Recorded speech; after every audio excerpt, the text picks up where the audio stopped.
Autoobservarse es una habilidad que se va desarrollando a medida que se practica. No significa pensar, sino ir habilitando lo que se llama conciencia testigo, desde la cual podemos percatarnos de los contenidos internos sin aferrarnos a ellos. Un testigo se define como alguien que no participa del evento, sino que lo ve desde afuera. Este testigo puede entrenarse en la soledad y el silencio, pero la habilidad de autoobservarse es puesta a prueba especialmente cuando estamos involucrados en la vida cotidiana, y ya no con los ojos cerrados o retirados del mundo. Implica darnos cuenta de nuestros pensamientos, emociones, sensaciones, actitudes, patrones de comportamiento. Es un acto de contemplación de sí mismo. Claro, al principio puede resultar abrumador advertir que tenemos tanto ruido interno, pero poco a poco podemos ir desarrollando la práctica con perseverancia, generando la posibilidad de ejercer algo muy importante, el discernimiento. El discernimiento es considerado fruto de la sabiduría cotidiana. Esta habilidad espiritual nos permite distinguir contenidos internos que proyectamos en lo externo, sensaciones que confundimos con emociones, pensamientos repetitivos que hacen que se disparen emociones destructivas, actitudes o patrones de conducta que no son acordes a lo que más hondamente anhelamos. Ver todo lo que acontece en nuestra interioridad y ver qué es qué. Desarrollar esa conciencia testigo implica tomar cierta distancia de todo eso que nos pasa. Sucede en mí, pero no soy yo. Está en mí, pero no soy yo. No soy ese pensamiento que me llena de miedo por algo que podría llegar a pasarme. Yo no soy esta emoción que me sumerge en la desesperanza, ni tampoco soy esa sensación de exaltación que me produce el enamoramiento, ni esa actitud de querer siempre salvar a los demás, ni esa arrogancia que de pronto acontece en mí y que a otra parte de mí le da vergüenza que yo sienta. No me engancho. A medida que practicamos día a día, el músculo se va fortaleciendo y así adquirimos 3 características. Nos damos cuenta de que no nos estábamos dando cuenta y ahora sí nos estamos dando cuenta cada vez más seguido. Esto se sostiene cada vez más durante más tiempo. Nuestra atención se vuelve cada vez más penetrante, capaz de observar con profundidad y complejidad mayor. La autoobservación que no se registra suele ser evanescente, así como olvidamos los sueños si no los anotamos. De inmediato, lo que nos sucede mientras vivimos en el trance de la vigilia, también porque se diferencia menos del sueño nocturno que lo que querríamos admitir, sobre todo cuando aquello de lo que nos percatamos contradice la imagen que tenemos de nosotros mismos, o nos resulta incómodo o doloroso. Registrar los sueños ayuda a ver cada vez con mayor claridad los patrones internos, para conocer y transformar poco a poco los circuitos de auto-odio que tenemos hacia nosotros mismos. Puedes anotarlos de manera como si llevaras el registro de un diario, y así te darás cuenta de qué cosas te dices a ti mismo, aparte de los sueños, también durante el día, qué pensamientos tienes, qué frases repetitivas, qué construcciones conceptuales, qué actitudes disparan esa reyerta interior. Por ejemplo, si estabas sosteniendo una disposición sumisa o complaciente por sentirte inadecuado ante alguien, o si tomaste una postura de víctima para que el otro se apiade de ti. o una actitud de dominación que terminó lastimando a alguien que te importa. Puedes registrar qué emociones autodestructivas fueron disparadas: vergüenza, irritación, tristeza, autodecepción. ¿Qué le pasa a tu cuerpo cuando suceden estas cosas? Cuando te estás odiando a ti misma, cuando te estás rechazando a ti misma, cuando te estás castigando a ti misma. Es como una sensación de estrangulamiento en el estómago, una compresión en los intestinos, una tensión en el cuello y los hombros, falta de apetito, ingesta de cosas que no son buenas para tu salud. Todo lo que denote desprecio o autodepredación lo puedes anotar. La práctica de la autoobservación requiere mucha paciencia. Tómalo con calma. Luego, al leer todo eso que has registrado, puedes practicar la actitud de asentimiento, es decir sí, sin juicio, sin justificaciones. Reconoce todo eso tal como es. Eso tal como es sucede en mí, pero no soy yo, es solo una parte de mí. Mi identidad es mucho más que esa mera nube que atraviesa el cielo y luego se disuelve. Cuando estás identificado, la conciencia se estrecha. Es como si se encogiera. La práctica de la desidentificación se puede describir como hacer más espacio interno. Es como que te das cuenta que no eres eso con lo cual te has identificado. Yo no soy eso. Mientras estamos identificados con algo que nos hace sentir mal, creemos que la tarea sería sacarnos de encima eso que molesta. En verdad, desidentificarse es más bien como si creáramos espacio dentro nuestro, ampliando nuestra identidad. Cuando nos identificamos agudamente con algo por lo cual estamos por ser tomados, es posible que lo notemos primero en el cuerpo. La respiración cambia, se genera cierta tensión, las emociones se alteran. Por eso el primer paso para desidentificarnos también podemos realizarlo a través del cuerpo, tratando de sujetarnos a nuestra respiración como quien, a punto de que se lo lleve la corriente del río, se aferra a una soga para que alguien pueda jalar desde afuera y rescatarlo. Cuando una emoción nos está secuestrando, una reacción, inhala hondamente, como si abriera su mayor espacio dentro, sosteniendo la intención de correrte de ese estado en el cual te has quedado pegado, ese pensamiento, esa emoción, esa sensación, esa actitud.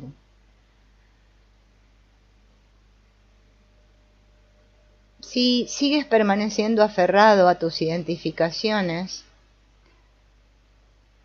vas a vivir en lucha con tus sentimientos y tus pensamientos. La desidentificación en nuestra vida implica un pasaje desde la periferia hacia el centro, desde lo impermanente hacia lo inmutable, desde lo temporal hacia lo infinito.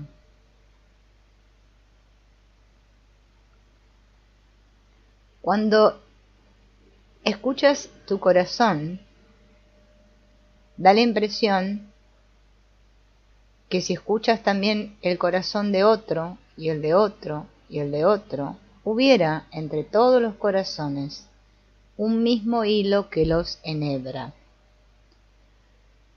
Es como un hilo trenzado con palabras que dice algo así: yo no quisiera ser yo. Ser yo es insoportable, me doy vergüenza. Inclusive aquellos a quienes cualquiera de nosotros valoraría como excelentes seres humanos, están enhebrados en ese mismo hilo. No importa cuánto esfuerzo hagan por no dañar, por ser rectos, por ejercer lo mejor de sí. No es la única voz interna.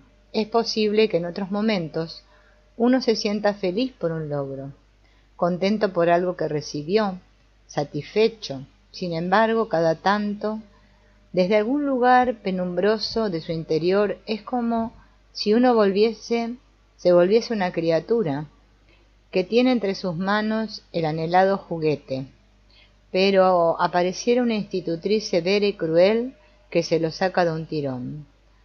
No, eso no te lo mereces, dámelo, dámelo. ¿Quién te has creído que eres para tener algo tan hermoso? El sentimiento de no ser digno es parte del circuito de este autodesprecio. Comprender cómo funciona en ti puede ayudarte a liberarte de las sogas que atan tu identidad profunda.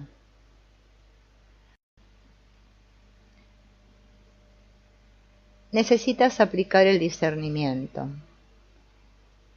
porque así es como sucede la autovaloración y también el reconocer tus errores, reconocer la intención desde donde tú actuaste, de tu propia ignorancia, que necesitará ser reconocida como tal.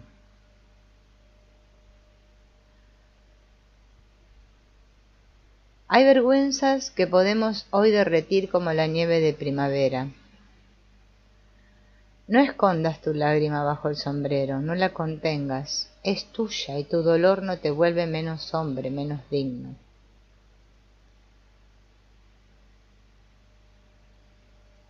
De hecho, para que llegásemos a ser buenas personas, muchos de nosotros hemos sido criados para experimentar vergüenza, culpa e inmerecimiento, como si fueran sentimientos siempre virtuosos, sin que nos enseñaran a discernir cuándo tienen un fundamento real. Así nos autotorturamos sin saber por qué, o por falsas creencias que fuimos tejiendo sobre la realidad y sobre nosotros mismos. En sí, esos sentimientos, cuando son funcionales, cumplen con algo que necesitamos para evolucionar. Nos pueden señalar saludables fronteras para llevar una vida ética. Pero cuando las fronteras nacen de semillas equívocas, se estrechan hasta asfixiarnos. Ya no son útiles. ¿No nos vulnera el sentido común que alguien experimente la misma vergüenza respecto de los bellos cuadros que pinta o de mencionar sus mejores cualidades? ¿Por qué, si se trabaja en un grupo, a la mayoría le cuesta mucho menos hablar de sus peores cualidades que de aquello en lo que es muy bueno, capaz y talentoso? ¿Sabías tú que la palabra vergüenza se define como la turbación del ánimo ocasionada por la conciencia de alguna falta cometida o por alguna acción deshonrosa y humillante, timidez o encogimiento, y que frecuentemente supone un freno para actuar o expresarse? Claro, qué confusión. Los griegos nos inocularon a Aidos, diosa a la vez de la vergüenza, el pudor, la modestia y la humildad. De algún modo se hace equivaler a la vergüenza ese sentir autodestructivo, limitante, injusto. Con la actitud de modestia, una virtud que se definiría como mesura, falta de egocentrismo. Ciertos condicionamientos que nos impactan y que nos instalan sin permiso durante el proceso de formateo de nuestra personalidad hacen que se dispare el sentimiento de vergüenza de sí cada vez que en forma natural debiera haber en cambio un disfrute, una modestia honrosa de las propias buenas cualidades y acciones. Se nos ha educado en esta gran confusión entre el sentimiento legítimo de haber cometido un acto avergonzante y en cambio el de achicarse con vergüenza de sí infundada. Claro, parece algo muy difícil poder discernir, poder trabajar en nuestro interior, porque nuestro cerebro emocionalmente tiene una confusión muy profunda que convierte el desprecio hacia uno mismo en un castigo razonable, gracias al cual nos volveríamos virtuosamente modestos. Desde este punto de vista errado, el hecho de autovalorarse se toma como señal de egocentrismo y jactancia, y así se forma un circuito paradójico que genera mucha angustia. Rectificar esta tremenda falacia radical implicará reedificar la dignidad de quienes somos y de cuánto valemos. Una persona que deja de tener vergüenza de sí por vía de trascendencia y no de egocentramiento, ejerce un efecto altamente vivificante en el que recibe su influencia. Y todo esto cuesta tanto porque no aplicamos el discernimiento. Claro, da miedo mirar adentro, da miedo ir al propio inconsciente. A veces decimos, me traicionó mi inconsciente. Esta visión nos presenta un inconsciente acerca del cual estaremos muy lejos de sentir que podamos ser amigos, porque es algo que nos traiciona, es peligroso, amenazador, incontrolable. Pero parece como si fuera, no sé, un sótano oscuro, en donde están los traumas, los complejos, los conflictos, todo lo que hemos negado, reprimido, todo lo que hemos dejado sin resolver. Pero es que nosotros tenemos miedo a hacer contacto con nuestro propio inconsciente. Creemos que de allí puede emerger lo siniestro, lo incontrolable, lo primitivo, la raíz de todos los males, como el mito de la caja de Pandora. Esto se llama intrafobia y es parte del autorrechazo. Cuando reconozcas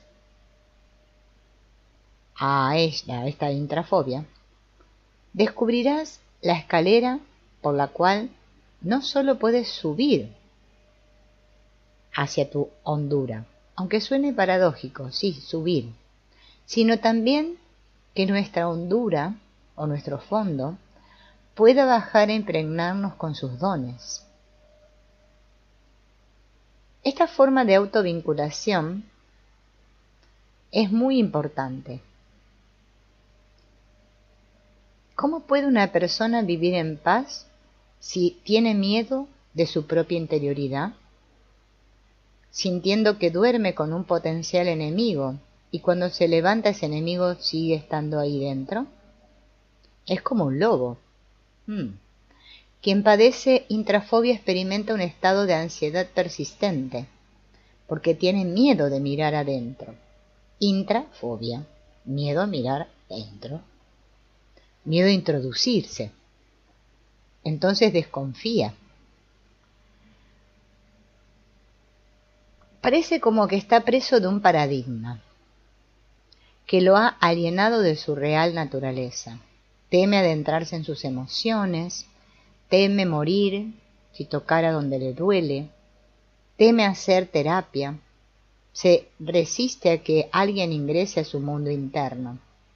Por eso no busca ayuda si sufre, o si no busca simulacros de ayuda. Mitiga su sufrimiento.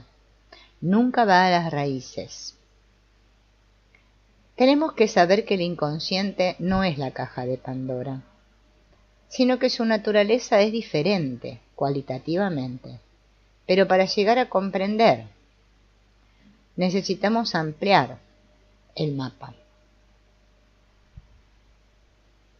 Existen diversos mapas del inconsciente que se han desarrollado con los aportes de quienes destacaran los aspectos saludables de esa parte nuestra, así como de quienes han resaltado que su núcleo esencial es nuestra verdadera identidad, con mayúscula.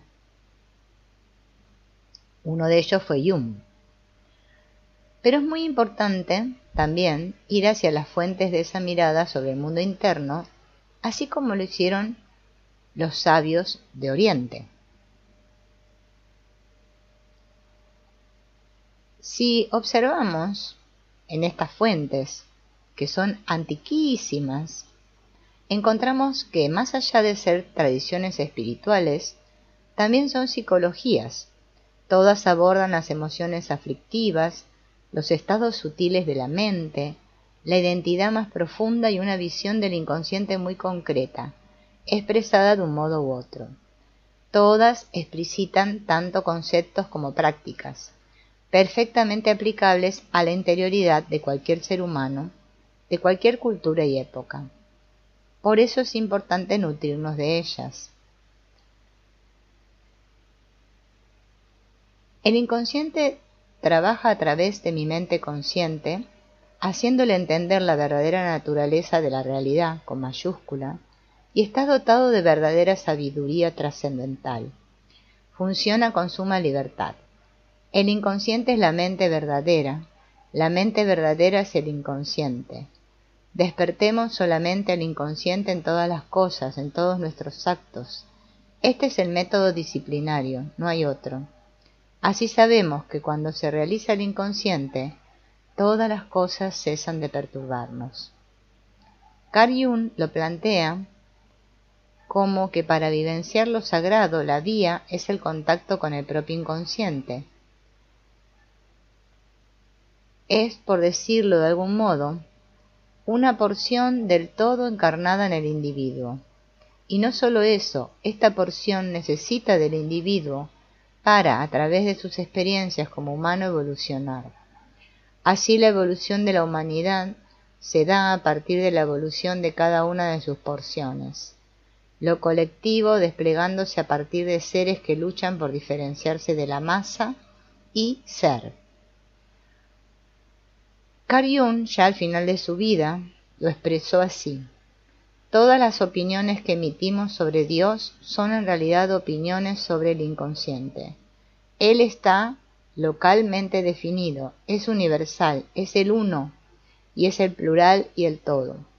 Él es personal e impersonal, porque el inconsciente se nos aparece bajo todas esas formas. Fromm también acompaña a dirigir la mirada que Carl Jung y Roberto Assagioli plantearon sobre el inconsciente. En opinión de Freud, el inconsciente es esencialmente la sede de la irracionalidad. En el pensamiento de Jung, el significado parece casi inverso. El inconsciente es esencialmente la sede de las más profundas fuentes de sabiduría, mientras que lo consciente es la parte intelectual de la personalidad. De acuerdo con esta visión de lo consciente y lo inconsciente, este es percibido como el sótano de una casa, en el que se acumula todo lo que no encuentra lugar en la superestructura. El sótano de Freud contiene sobre todo los vicios del hombre. El de Jung contiene la sabiduría humana. También Suzuki habla, refiriéndose a ese núcleo del inconsciente, como lo no nato. Esta expresión tiene implicancias extraordinarias. Si el núcleo de nuestra identidad es no nato, es decir, no nacido, está indicando que lo que nace es el cuerpo y por ende lo que muere es el cuerpo. Si nuestro núcleo no nace, por lo tanto no puede morir. Es tan importante que necesito decírtelo nuevamente. Si nuestro núcleo no nace, por lo tanto no puede morir. Aplica el discernimiento a tu vida, día a día, y distingue lo que eres de lo que no eres. Y así serás feliz.